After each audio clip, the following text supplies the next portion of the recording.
Welcome back to Investing Talk Podcast. Today we're tackling a listener request about a really interesting company, Bitmine Immersion Technologies. It seems to be going through, well, maybe an identity crisis, or perhaps it's a really smart transformation. Our goal here is to dig into the sources we've got, look at the analysis, and try to answer that key question. Is Bitmine a good buy right now? Now, before we get into the pretty dramatic details here, if you find this kind of analysis valuable, please do hit subscribe, like the video, and maybe drop a comment below. And yeah, definitely let us know if there's another company you want us to examine next time. Okay, so Bitmine Technologies, it's a fascinating puzzle. Valuation-wise, we're seeing a fundamental shift in what this company is. It's moving away from being, a traditional mining company. Yeah, the old energy-intensive model. Exactly, and becoming something completely different. Basically, a strategic holder of Ethereum, a treasury play. And that pivot just changes the entire conversation about its value. You almost have to ignore the old metrics. I mean, look at the traditional side. Their trailing 12-month revenue, the TTM figure, it's tiny, relatively speaking, about $5.45 million. Which is, yeah, almost a rounding error compared to the new focus. Precisely. It's basically irrelevant to the current investment thesis. Mm-hmm. The whole story now revolves around their balance sheet, specifically their crypto accumulation strategy. Yeah. And it is enormous. Okay, let's talk about that scale then, because the numbers are, frankly, staggering. They really are. If you look at their total crypto and cash holdings combined, the sources put that figure at over $11.6 billion. Billion with a B. Wow. Yeah. And the heart of that is their Ethereum treasury. They're holding over 2.65 million ETH. 2.65 million ETH, that sounds like a lot, obviously, but what does that actually mean in the grand scheme of, the Ethereum market? It means they are a major player, a whale, as they say in crypto. That Yeah. 2.65 million ETH. It represents more than 2% of the entire global circulating supply of Ethereum. 2% of all ETH. That's significant institutional weight. It is. And they're not stopping there. Management has been very public, very explicit about their goal. They want to acquire 5% of the total ETH supply. 5%? Yeah. So this isn't just incidental crypto holding. They are actively positioning themselves as a massive, institutional-focused accumulation vehicle for Ethereum. They're trying to grab that first-mover advantage in the institutional ETH space. Okay, aiming for 5% of a global asset like Ethereum, that takes some serious financial backing, right? And credibility. How did they convince the market, especially institutions, that they could pull this off? Well, a big piece of that validation came earlier this year. Back in August 2025, Bitmine pulled off a registered direct offering. They raised $365.24 million. A registered direct offering, so not your typical IPO follow-on, more targeted at specific, usually institutional buyers. But the really interesting part was the price, wasn't it? Exactly. That's the key signal. The offering was priced at $70 per share. Now, that was a 14% premium compared to where the stock was trading just before the announcement. Right, a 14% premium. Usually, these offerings happen at a discount to entice buyers. So paying more than the market price? Mm. That screams strong institutional confidence. It tells you the big money believed in the strategy and wanted in, even at a higher price. And we know some of the names involved. We do. Major funds like ARK Invest, Pantera, Founders Fund, they've all deepened their investment. That provides not just, a stamp of approval, but also crucial liquidity support for the stock. So for you, the listener, thinking about investing, one of the core attractions here is the leverage you get, isn't it? Because they hold so much ETH. Oh, absolutely. Massive leverage. Your investment in BMNR stock gets magnified returns or, well, magnified risk too, based purely on what the price of Ethereum does. The math on the sensitivity is pretty wild. Based on their current holding of 2.65 million ETH, every $100 increase in the price of Ethereum adds roughly $265 million to their treasury value. Yes. Wow, so you're essentially buying a leveraged bet on Ethereum, but through a regular stock listed on a normal exchange. That's the appeal. Access to that kind of exposure through traditional market plumbing. Okay, let's just put a pin in the current market snapshot before we talk momentum. Market cap is sitting around $9.58 billion, and shares outstanding are about 178.71 million. Now we've established the asset base, this huge ETH treasury. Let's talk about the momentum that's been pushing the stock price recently. Yeah, the last 3 months have been pretty telling. It's been a clear upward trend driven by key events. Back in August, you had that share offering announcement we just discussed. That positive signal was immediately followed by several analysts upgrading their ratings, many moving to strong buy. Okay, so positive news flow starting then. Right. Then September rolls around, the company announces they hit that record ETH holding milestone, crossing the 2.65 million mark. And almost at the same time, you get more disclosures confirming that deep institutional support for those big-name funds. And that momentum carried right into this month, October. The stock actually gapped up at the open recently, didn't it?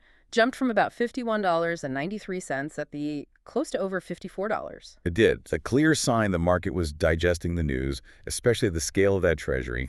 And you absolutely have to mention the trading volume. BMNR has shown incredible liquidity lately. It was recently ranked as the 26th most traded stock in the entire U.S. market. 26th? That's huge volume. It is. Average daily volume around $2.6 billion. That kind of turnover isn't just retail traders. It signals significant institutional activity buying, selling, repositioning. It's the kind of liquidity that gets attention for potential index or ETF inclusion down the road.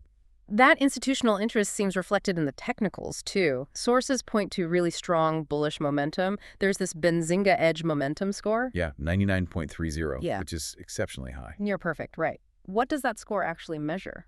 It's basically a quantitative measure trying to capture institutional buying pressure and overall market demand for a stock. A score like 99.30 suggests very strong, persistent buying interest. And the stock's also staying above its key moving average. Correct. It's trading comfortably above its 50-day simple moving average, which is currently sitting around $47.37.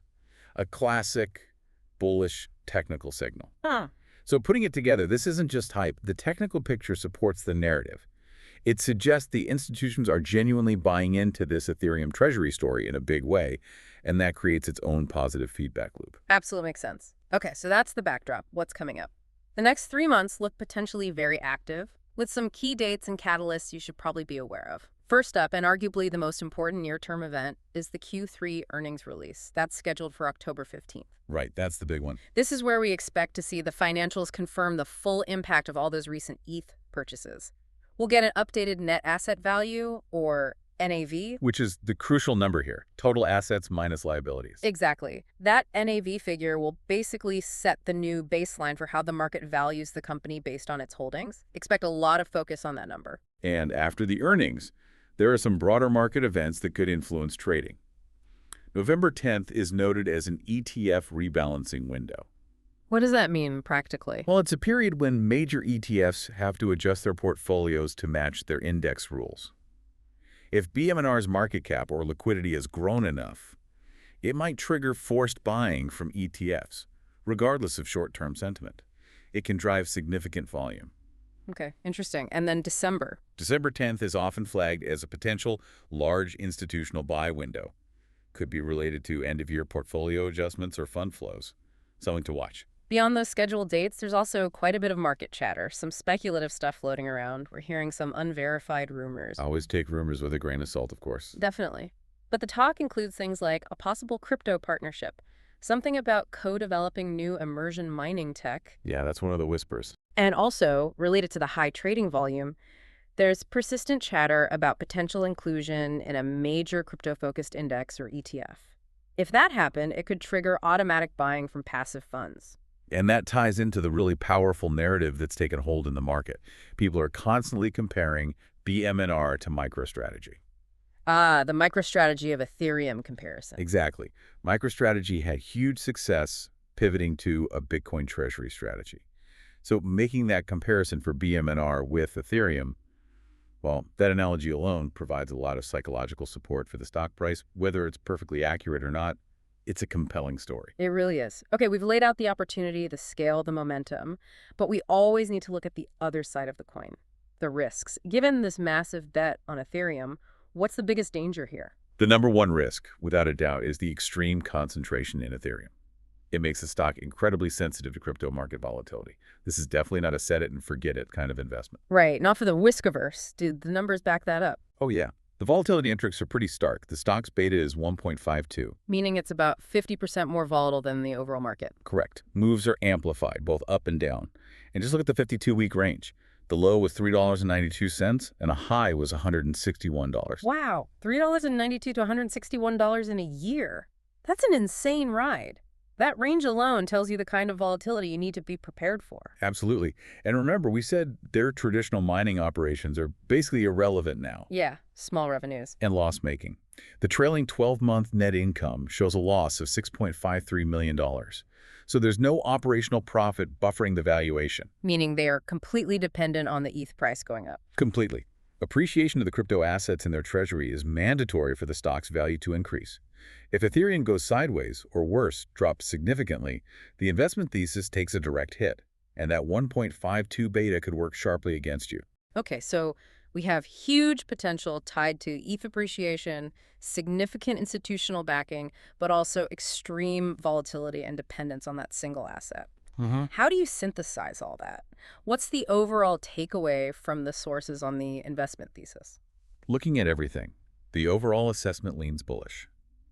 The sources we reviewed collectively point towards something like an 8.5 out of 10 bullish rating. An 8.5, that's pretty strong. What's the core logic? The main rationale is that BMNR offers something very specific and desirable right now. Highly leveraged exposure to Ethereum, accessible through traditional stock markets. That's exactly what many large institutional funds are looking for as they dip their toes into crypto. So you have this potent mix. The sheer size of the treasury, the credibility from the big-name institutional backers, and this very aggressive, very clear goal of accumulating 5% of all ETH. That combination creates a powerful narrative for long-term growth potential. So attractive for different kinds of investors, maybe. Exactly. The sources suggest it's appealing on two fronts. For short-term traders, there's clear momentum and those upcoming catalysts like earnings that could drive quick gains. But for long-term investors, it's seen as a way to get pure leveraged exposure to ETH, potentially amplifying returns as broader crypto adoption continues. That's a really clear summary for a company that's, well, fundamentally changed what it is. I think the key thing for you, the listener, to remember is this hybrid valuation idea. The company's strength, its value proposition right now, it's almost entirely tied to those crypto holdings on its balance sheet, not traditional business operations or cash flow. So let me leave you with this final thought to chew on. The sources state that the reported value of Bitmine's crypto and cash holdings is currently over $11.6 billion, yet its market cap is hovering around $9.58 billion. If the value of the assets it holds is greater than the market value of the company, what does that suggest about a potential discount? And maybe more importantly, what needs to happen for the market to fully buy into and validate this Ethereum treasury valuation model? Definitely keep an eye on the upcoming October 15th Q3 earnings date. The updated NAV figures released then will be the next critical piece of this evolving story.